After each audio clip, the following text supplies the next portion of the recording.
I did have one case that I think about that came up, and it was in 2007, Christmas Eve, and that's what you're doing in law enforcement. You get called out on Christmas Eve, and it's not good for families and everything else, and they don't understand what you're doing. And so I'm out there in no man's land, an hour from here in Randall, and it's a case about two kids, and it was a 14-year-old and a 9-year-old. And what happened was I get a phone call from Corona Police Department and said, "Hey, we're looking for this missing person, this kind of thing, and this kid, he's supposed to be a runaway. We got a body down here." And oh, okay. Well, I look up the case and it's a runaway, and I'm like, oh boy, this is not good. And then he calls me back a couple hours. Yeah, we just found a young man in a closet, completely brutally. Horrible, nasty stuff going on here. And I don't know how much you want on this stuff. But like scrotum split and Yeah, you can say ear, whatever you want. yeah, and ears, his ears all messed up, black and blue, and he's been dead in the closet for a couple days on Christmas Day. Mm. So my job is to go out to Randall to this house, and I'm looking for this other kid. Apparently, if they kill one, they kill another. And what happened to these two kids? They get sent from California, Corona, up to Lewis County, Washington, into Randall to live with their aunt and uncle. And the aunt and uncle is wacko abusive. And it kind of reminds me of that movie Misery, which is just a crazy movie. Mm-hmm. And what they're doing to these kids is just complete wacko child abuse, like beating them every day, using them as slaves, beating them so bad they have to wear makeup. They put makeup on them when they send them to school. And so the one guy's name is Raul Serenana. And Raul, what his MO was, is beat these kids. And he takes the one kid, which is my victim in Lewis County, and he slams his head against the bathroom wall. And I don't know this at the time, but I know it later. There's an ear imprint in the drywall. And the kid he puts him on the bed, then he goes down to the burger bar and has a burger with his wife. And so I go down there, and it is a disarray. A nasty, diapers everywhere, everything. And when you see diapers, you got to go through all this stuff. Garbage, everything. And I go into the bedroom where the kids were, and I'm looking up at the ceiling, and I can see tiny specks of blood up around the ceiling walls. That time I actually had good vision. I didn't have to wear readers to read. And I'm like, oh boy, this ain't good. Because when you see that, I'm like, this is not good at all. I took every wall off the house. I bring in people, and I pick cops that were in contracting and stuff like that know how to take the walls off. Mm-hmm. And the reason why I don't know what I need wherever, I'm still looking for this missing kid. And I remember this brilliant guy. He was really fun. And he goes, "Hey, did you do a canvas?" "Yeah."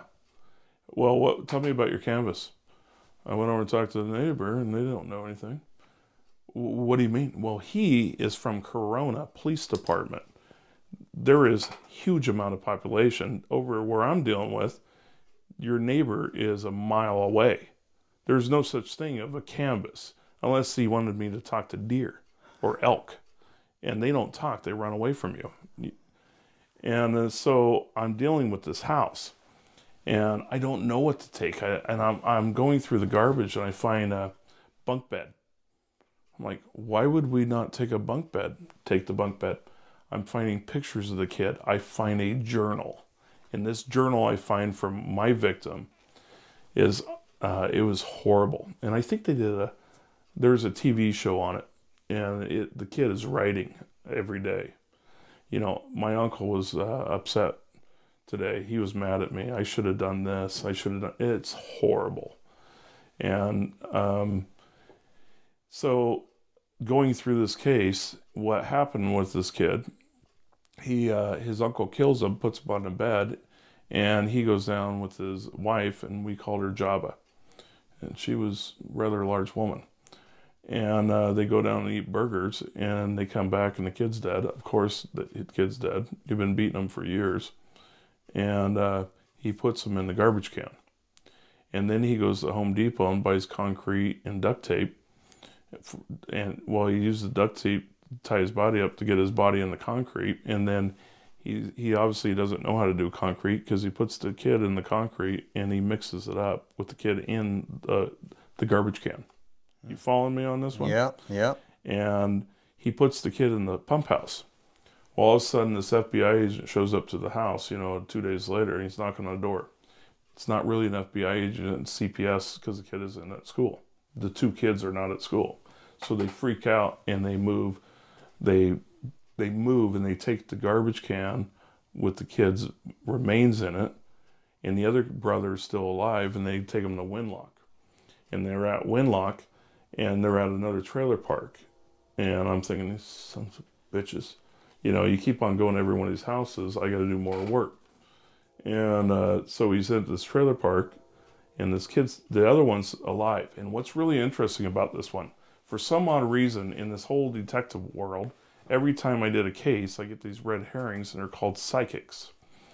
And this kid is outside, and he touches this woman. And this woman is in her car, and she's the landlord, the management gal.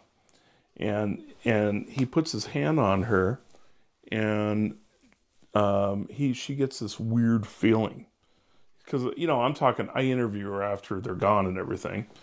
And she tells me about how she's sleeping at night, she gets these visions that the kid is encased in concrete. And she's thinking a septic tank, concrete septic tank. Uh-huh. They move out in the middle of the night, they're gone.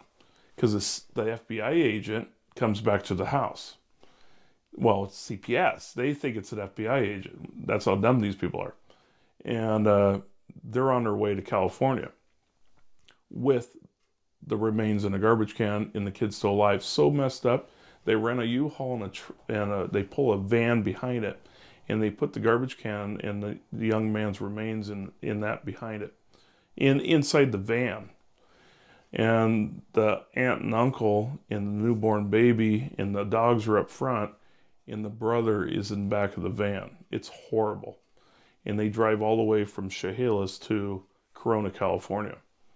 And they get to Corona, California, and things are going on. And the way this case opens up and goes up, I know I'm bouncing around a little bit, but when it opens up, it's on Christmas Day. It's a year later. Wow. And he ends up killing this other kid, Raul Serenana. I think the wife's name was Kathy, I'm pretty sure. And he calls 911. And he says, I think there's something wrong with my nephew. I just killed him. And he hangs up. And they call him back. And Corona was so unbelievably good that they show up, and the cop comes in, and they had body cameras back then. And they walk into the house, and they're like, what you say about, where's the nephew at? No, I don't got a nephew here. I don't know. He changed his tune. And they do a search for health and welfare, and they find the kid dead in the closet, the brother. Mm-hmm. So that's the reason why I'm down there dealing with California. And so all this stuff that I collect from the scene, what's going on. Everything's moving fast.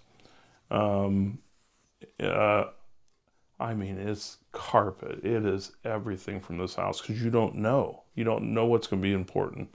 There's garbage everywhere. But the biggest thing was the young victim's journal. And they made me read it in court. You like how I say made me? Because it's heartbreaking. It's sad. Yeah. And I read what this kid's saying. Right. And they end up convicting him on a death penalty case. And I think that is Serenata Morales. And I learned so much on it. And the reason why, I learned about testifying and everything else in that case, because you're dealing with 2 jury panels, 4 defense attorneys. I do have a funny note on this part, which it's a horrible case. How can you have a funny note? What happens when these cases, private eyes and defense attorneys come up, and they always want to talk to the detective and go back to the crime scene. And so these guys have never been in Randall, Washington. And there's 2 defense attorneys and a private eye. And so I take them to the house. And I'm trying to get to know them. I'm doing my rapport building. I want to get to know these people. Because these are the same people that are hammering me when I testify. Mm-hmm. And in California, it's a lot different in Washington. They're a lot meaner down there. We know that. And so I want to get to know them. And so this man, I said, I don't got the keys. I can't get us in this house. And if you want, and we're outside and there's a window here. And I said, what I want you to do is put your hands on that window and slide up that window. And he goes, oh, okay. And so I go, I want you to crawl into and come out and unlock the door. And he's a defense attorney. And I'm like, this is hilarious. And so when he goes through there, the neighbor who's whacked out on drugs starts screaming and yelling, I'm going to kill you guys. You're both there. Well, he was what they call an African-American in Randall, Washington. And when he puts his hands on the windows, he has his fingerprints. And so when he comes around to the front door and lets me in, this wacko, and he has a pit bull and all this weird stuff's going on. And I go, and these defense attorneys are watching me deal with crazy coming at us fast with the pit bull. And I diffuse it so quickly. I'm like, knock it off. Sir, you better back up right now. He goes, you don't call me sir, you call me ma'am. And I said, yes, ma'am. You get your ass back in that house, or your ass is as grasses. You know, start talking stupid to him, because you got to talk crazy when crazy's coming after you. And so these defense attorneys are watching this, and they're freaked out. I mean, they're besides themselves.